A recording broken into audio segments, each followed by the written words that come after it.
दाम्पत्य जीवन सबुठारु बड़ शत्रु अटे संदेह एवं यह द्वारा अनेक दंपति विवाह विच्छेद करुवा देखा मिलूँ।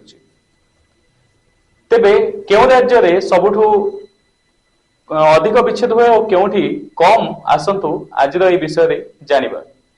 नमस्कार, मु अनिंद्यराज खाडंगा आपण समस्त को स्वागत करुछि TR24 न्यूज को।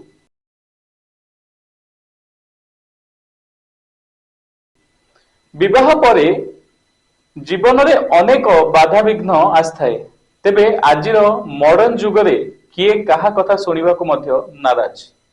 अन्य पक्षरे स्वामी हो कि स्त्री निज जीवन यापन प्रणाली को अन्य उपरे जो लदिबा जोगु मनत सृष्टि होता है।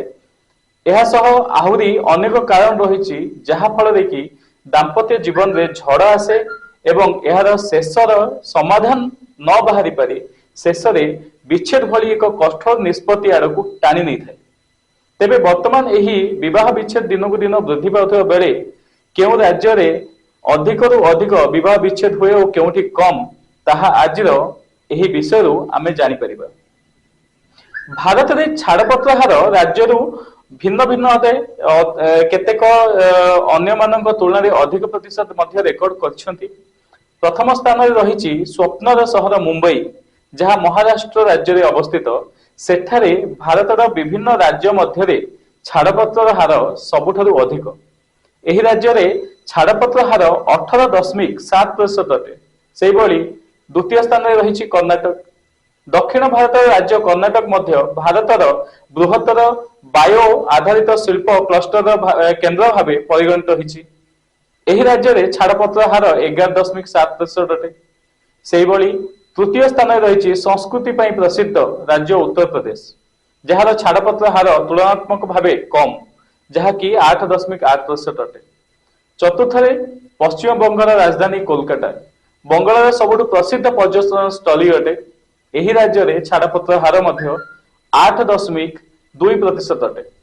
पंचम से देशर राजधानी दिल्ली छाड़पत्र हार 7.7% अटे, जहाँकि अन्य राज्य मान तुलन में पाखापाखि कम अटे। से 6 नंबर रही तमिलनाडु समृद्ध तमिल इतिहास व्यतीत यही अंचल मंदिर पर्व एवं कला जहाँ प्रशंसार पात्र रही यही राज्य छाड़पत्र हार रही 7.7%। तेबे यही छाड़पत्र जो बढ़िबारे लगी आज युव समाज ये ग्रास होउचंती। तेबे एठो किभली भाव मुक्ति मिलिबो, किभली भावे आमे एई छाड़पत्र बा विवाह विच्छेद को आमे दूरीभूत करि परिबा, सेतिपय निश्चित भावे परिवार सदस्य स्वामी स्त्री समस्ते धैर्य सहकारे ताहार प्रतिरोध कले ही ताहार सफल समाधान हेई परिबो। तेबे आगो को मध्य एभली वीडियो देखिबा पई आम चैनल को लाइक शेयर और सब्सक्राइब करंतु, फॉलो करंतु। तेबे आज पई एतिकी, नमस्कार।